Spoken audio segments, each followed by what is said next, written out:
Here at Heritage Automotive, experience the difference with our great sales department, service department, and parts department. And we have over 30 lenders with some of the best rates in the market. So whether it's routine maintenance, mechanical repairs, collision repairs, we're here to help. Heritage Automotive, expect more, experience the difference. From the Tennessee Valley Weather Channel, this is your weather today.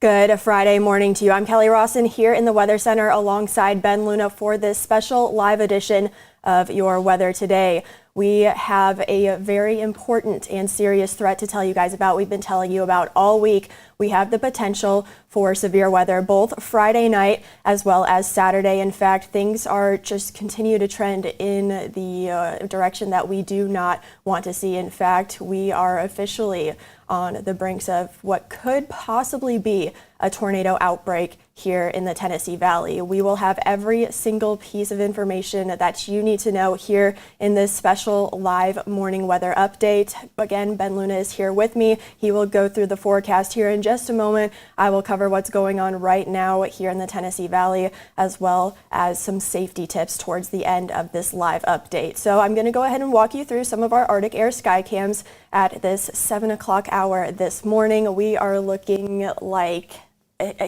me and Ben talked about this earlier when we both got up and moving this morning.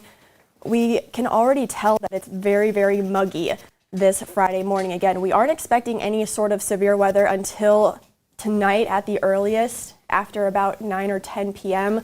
But we've already got that soupy feeling outside. Temperatures and dew points very close together. Moisture going to be ample all across the Tennessee Valley. But everybody just waking up this morning over in Columbia, the sun just now starting to rise. Looking pretty nice out there, calm and quiet for now to start off our Friday morning. We are still looking a little bit overcast for much of the area. You can see that here overhead Lawrenceburg, Tennessee. Good morning to you folks. I think those sensors are a little bit delayed. Temperatures are in the 50s across the board with dew points in the 50s as well. Let's go ahead and pop over to Loretto on our Arctic Air sky cam overlooking Highway 43. Temperatures in the upper 50s, dew points in the mid 50s. So again, those temperatures and dew points very close together. That's indicative of some very moist air in the atmosphere. The southerly wind blowing about 10 to 15 miles an hour throughout the viewing area, ushering in that warm, moist air to us here in the Tennessee Valley. Starting to see some breaks in the cloud action, but still looking a little bit cloudy this morning. Temperatures in the lower 60s over into Ardmore. Good morning to you folks out there. Our newest addition to our sky cam with a northwesterly wind, just light and breezy at this time, but still those temperatures and the dew points very close together. Same story in Florence and Lauderdale County. Good morning to you folks. Again, still looking cloudy this morning. We're going to be expecting some times of cloud cover, some times of sunshine going into this afternoon. So, and again, most of today is going to be quite uneventful. Again, it's not until later on this evening and after dinner time where things could potentially take a turn for the worse. Temperatures across the region right now, like you saw on those sky cams, we are in the 50s and 60s at this hour, bottoming out in the 50s for low temperatures this morning. And temperatures will continue to increase into the upper 70s, maybe even some lower 80s this afternoon. And again, it's going to feel muggy out there. It already does feel muggy. It's going to continue to feel muggy this afternoon. A southerly wind continuing to usher in that warm, moist air to us here in the Tennessee Valley. Again, that is a precedent of what's to come later on tonight as well as tomorrow. Tracking live Doppler radar here on Fast Track, we are calm for now. Like I said, much of today is going to be calm, uneventful, nothing to worry about until we get to after dinner time here in the Tennessee Valley. Ben will talk more about that here in just a moment. But again, we are not scanning anything on radar right now, but we are going to go ahead and switch to the forecast period of this weather update. So I'm going to go ahead and call up Ben Luna to the weather wall. And Ben, you are going to go through everything that we need to know leading into tonight and tomorrow. Break it down for us and explain the gravity of this threat, because again, we don't use this language very often whatsoever.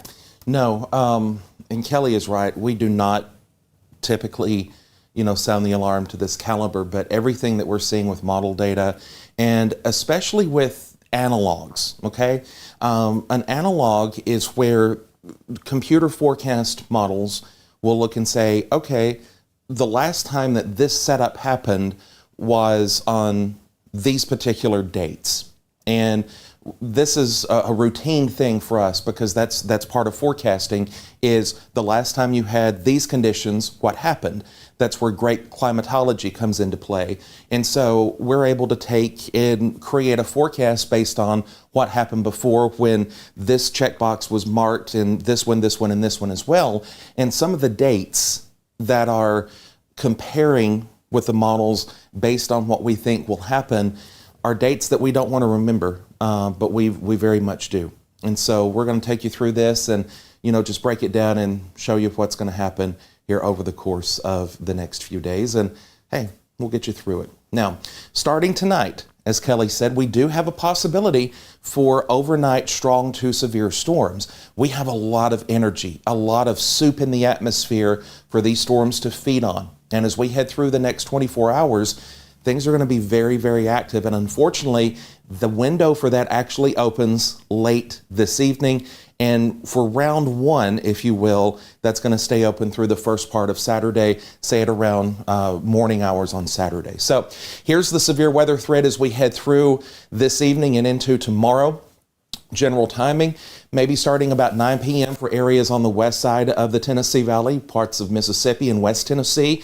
If something gets going, we think that it does have the ability to blow into a supercell storm. So that's why we are putting the possibility here for damaging winds, hail, and strong tornadoes. Again, we don't typically like to use this language, but in this event, that language is justified and warranted to inform you the gravity of the situation in which we're traveling into, again, opening up tonight and then lasting pretty much all day tomorrow. Now, there's a little bit of uncertainty of whether more or just one or two strong storms from this, but any supercell that does occur, especially early Saturday morning, has the potential of doing a little bit of spinning, if not quite a bit of spinning, as that passes through our local atmosphere. I'll show you the model rundown on that in just a second.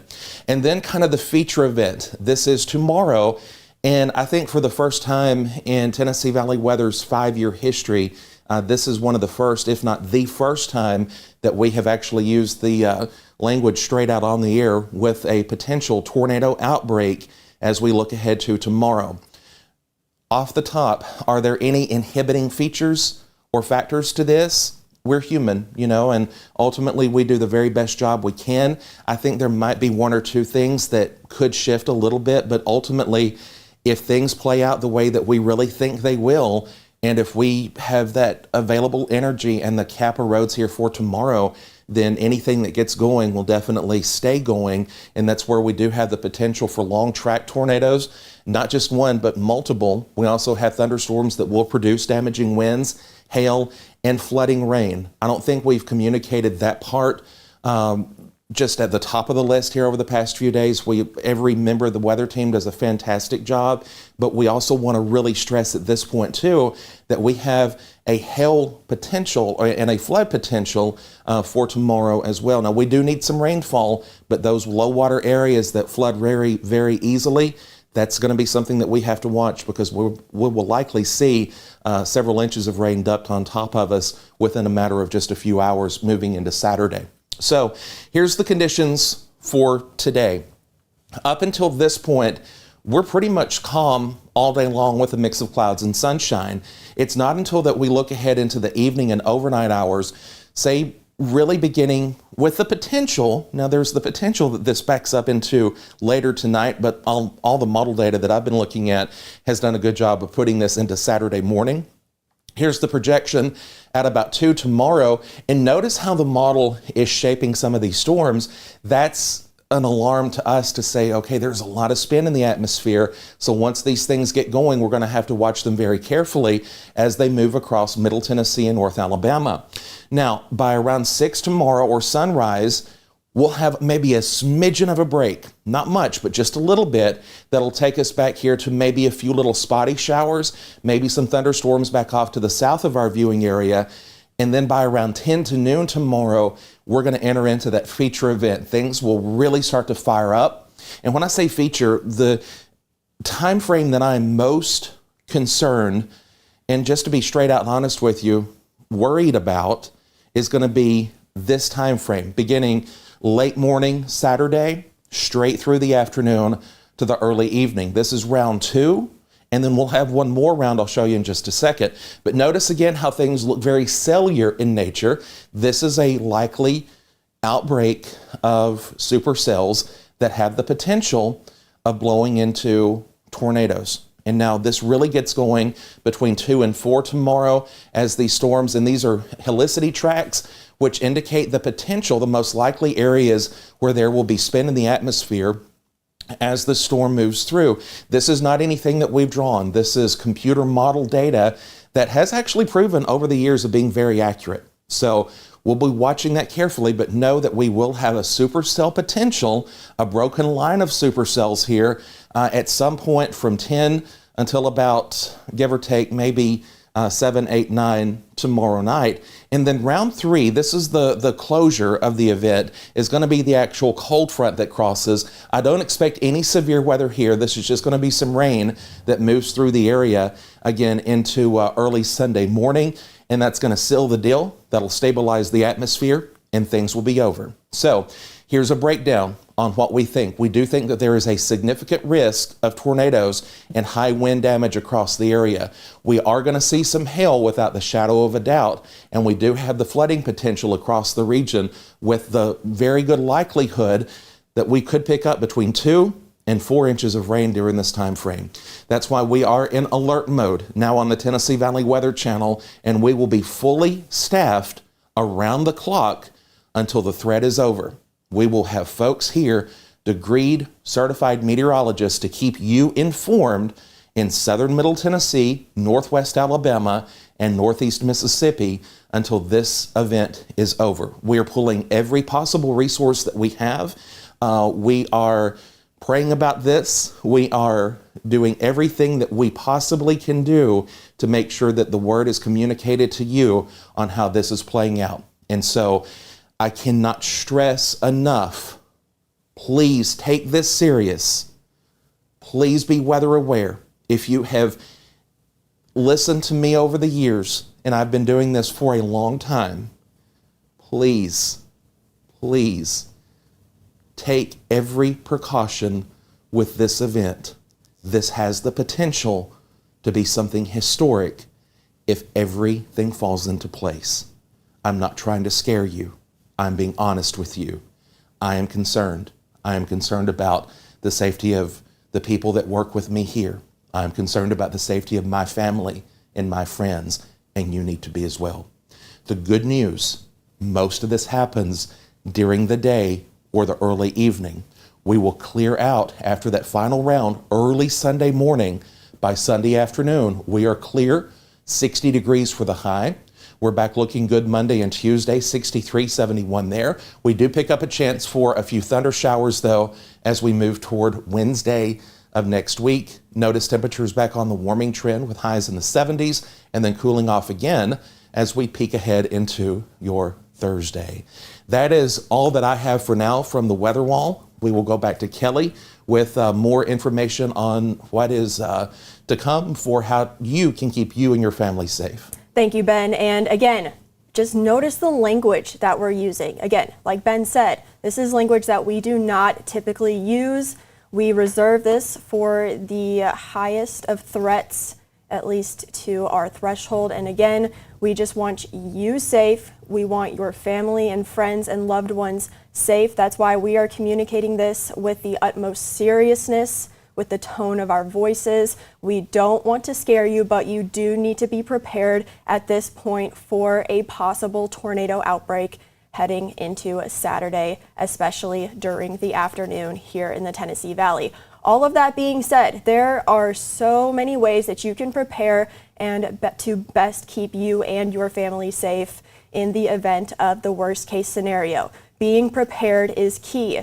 Not only does it help ease any sort of storm anxiety that you may have, because as we've been saying all week, we know that is a very real thing, especially here in the South, in this area, in the Tennessee Valley. We know that storm anxiety is real.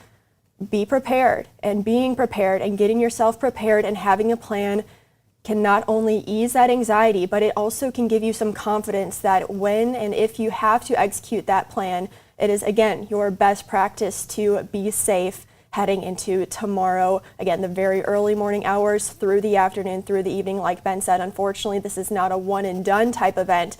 We are potentially dealing with multiple rounds of storms. So just because a storm goes through does not necessarily mean you are in the clear. So let's go ahead and go over some safety protocols. Again, we've been telling you these all week, but in case you're just tuning in, or in case you're recently moved to the area, we have a lot of people from different states who have recently moved to this area. So if you're not used to tornado threats, this is going to be very useful information for you. So again, like I said, it is crucial to have a plan. Having a plan beforehand helps you execute that plan as simply as possible when you do have to take action. Having a way to get weather warnings is crucial. There are various ways, and I recommend you having multiple ways to get those warnings. A NOAA weather radio is a fantastic resource. You can go to your local hardware store. Some grocery stores sell them as well. They're a great resource. All you have to do is program them to your location, make sure they have fresh batteries, and they are loud. So especially for an overnight threat like tonight, they will wake you up in the event of a tornado warning. WIA alerts are those alerts that get sent to your phone, like Amber alerts. And sometimes people have those turned off, so make sure you go into your settings on your smartphone and turn those back on. Those will alert you of tornado warnings and tornado emergencies. And our free app, Tennessee Valley Weather, you can search that in any app store. We'll also send you push notifications about watches, warnings. You can watch our live coverage on there, and it is another great resource. Again, I recommend you having multiple ways to get warnings because we could be dealing with significant power outages tomorrow as well. So again, multiple ways to get warnings is going to be key heading into tomorrow and again, late tonight. Knowing your safe place, also crucial. Because sometimes it's a matter of a few minutes, because sometimes these storms develop very quickly and then they continue to move at a very quick pace. Sometimes you don't necessarily think you need to take shelter until your home starts shaking. Again, if there is a tornado warning issued, that is when you need to seek shelter. You don't wait until your home starts to shake or you start to see flying debris. You need to take shelter when that warning is issued. Know where you need to take shelter. I will explain more in depth about where your best practices for your safe place is going to be. Helmets are lifesavers. We say this every severe weather event and especially for a potential tornado outbreak. It is crucial to protect your head and neck from flying debris because that is a very real potential in the event of a tornado warning. Grab a helmet, not only for you, but for everyone taking shelter. Another thing is if you have a pet, if they have a hard shell kennel, be sure to put them in that kennel and in your safe place with you. Please do not forget about your pets during a tornado warning. If you are in a mobile home or know anybody in a mobile home, you need to leave that mobile home, I would say, as soon as a watch is issued at the latest. If not, I would be making plans already this afternoon to spend your weekend somewhere else. If you have a friend with a more sturdy, structured home, I would be calling them up and seeing if they would take you in for the weekend. It is not safe to be in a mobile home, even in a lower end weak tornado event, and certainly not for the potential caliber that we could be dealing with this weekend. So again, mobile homes are not safe. I am urging you. If not, if you just have to know where your community storm shelter is and how long it takes you to get there, please, please, please do not spend your time in a mobile home this weekend. In terms of tornado safety specifically, your best bet, the best place to seek shelter is a basement, underground, a storm shelter, underground, or a certified safe room. Some safe rooms are above ground. Those are still your best bets for this event. It is possible to survive a tornado above ground in a small interior room of a sturdy structure. Some of these tornadoes tomorrow have the potential for still, how should I put this? You may need to be underground for some of these tornadoes tomorrow. And I don't say that lightly, and I don't say that to scare you, but that's just the type of situation that we're dealing with. Again, it is still possible, I don't mean to scare you, to survive a tornado in a small interior room on the lowest level of your building. However, if you have a friend with a basement, if you have a community center with a basement, if you have any sort of potential to be underground, I would suggest thinking about how long it takes you to get there in the event of a tornado warning or tornado emergency tomorrow. Again, you can still survive a tornado on the small, when you're seeking shelter in a small interior room on the lowest floor of a building. Put as many walls between you and the outside as you can. Avoid garages or any rooms near a garage, and stay away from windows.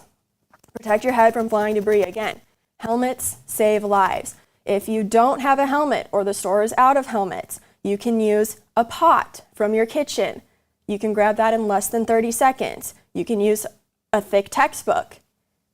If you have to, if you have nothing else, several pillows and a mattress can also at least create some sort of barrier between you and potential flying debris. Best practice going to be a helmet. Secondary, a pot or a thick textbook, something very thick and very hard. Otherwise, something like multiple pillows or a mattress. Those are your options to protect your head from flying debris. Again, you have to leave mobile homes. Do not stay in a vehicle. If you get a tornado warning while you're driving, you get a tornado warning popping up on your phone, you're listening to the radio, you need to head to the nearest structure if you have time. If you see a tornado while you're driving, again, if you don't have time to get to your nearest structure, that's when you are going to have to exit your vehicle and go into a ditch or some sort of low-lying area nearby. That is going to be your best bet. You have to leave vehicles and you have to leave mobile homes in the event of a tornado. In terms of shelters, again, I kind of already went through this, but here's just another visual aid for you. You do not want to be in a vehicle, a mobile home, and it's a common misconception, but you also do not want to be under a bridge or an overpass. That acts like a wind enhancer. If you saw the movie Twisters, you know what I'm talking about. Another not so great option, a large open room. Think a lot of windows, think a warehouse, or a manufactured housing situation. A great place to be, a basement or a small interior room on the lowest floor of a well-built structure. And the best option is a tornado shelter or a certified safe room, no matter where you are. Now, when you're seeking shelter, here is what you need to bring with you. And I'll explain why you need to bring some of these things as well. An air horn or some sort of a whistle or noisemaker. That is in the event of a worst case scenario and you are buried under some debris and you need to alert first responders of your locations. Batteries, a portable phone battery, a portable tablet battery, backup batteries for your weather radio that is also on this list to have in your safe place. That is what you are going to need to also bring because you don't want your weather radio to die. You also don't want your cell phone to die or whatever you are using in order to get your weather information. Boots or sturdy shoes, again, in the event of a worst case scenario and you have to walk through some debris. Boots will protect your feet or shoes will protect your feet from any sort of further potential injuries. A cell phone or a way to communicate or to get weather information, a first aid kit for any minor injuries, a flashlight in case the power goes out, or that's another way to alert first responders of your location if the sun has set. Food and water, something to sustain yourself. I would say some health bars or non-perishables. Again, if you have pets, you're going to want to bring some extra food for them, some extra water for them, and any sort of medications either for your pet or for any humans in your shelter. A helmet, like I've stressed, you need to have something sturdy to protect your head. So these are all the things that you can bring into your safe place. Again, this is why preparation is key. It is so that you can already have these things beforehand, because if you are scrambling at the last minute, again, within a few minutes, it could make a difference. And I say that with the utmost seriousness. So again, have your plan beforehand. It is crucial. It will save you time. It will save you some anxiety. You'll know what to do, and you'll be able to act quickly in the event of a tornado warning. So that's what I have in terms of safety for tonight as well as tomorrow. I want to stress, have multiple ways to get warnings in the event that you're sleeping or in the event that things just stop working tomorrow, because power outages could be a very real issue tomorrow as well. And we will go ahead and come back to the desk here. Ben Luna is joining me, and we just have some final words. All right. So I want to read you all something and then do something that I've talked about for a long time, but never have done before. From the Gospel of Mark in the 4th chapter, beginning with verse 35. On the same day, when evening had come, he said to them, "Let us cross over to the other side." Now when they left the multitude, they took him along in the boat as he was. And the other little boats were also with him. And a great windstorm arose, and the waves beat into the boat, so that it was already filling. But he was in the stern, asleep on a pillow. And they awoke him and said to him, "Teacher, do you not care that we are perishing?" And he arose and rebuked the wind and said to the sea, "Peace, be still." And the wind ceased, and there was a great calm. Let us pray together. Lord, I ask that you would bless and keep all those who are watching, family, friends, all across our viewing area and in the Southeast, safe and protected as we go through the next 24 and 36 hours. You know, we are afraid when we have to deal with things like this. There are many people who cry out, who need peace and who need that assurance. And I pray today that they would feel the peace that surpasses all understanding, and may it wrap around their hearts and their minds like a warm blanket on a cold winter day. And that they would hear and know that through this valley in which we're treading through, that you are with us and you will certainly not leave us. I pray for that hedge of protection around all of us this day, and that you would see us through to the other side. In the name of Christ, our King and our Lord, amen. Thank you so much for tuning in for this special long edition of Your Weather Today on the Tennessee Valley Weather Channel. And again, remind you that we will be with you and we will get you through this event. For meteorologist Kelly Rawson, I'm Ben Luna. Stay with Tennessee Valley Weather. We'll keep you advised. You're watching the Tennessee Valley Weather Channel.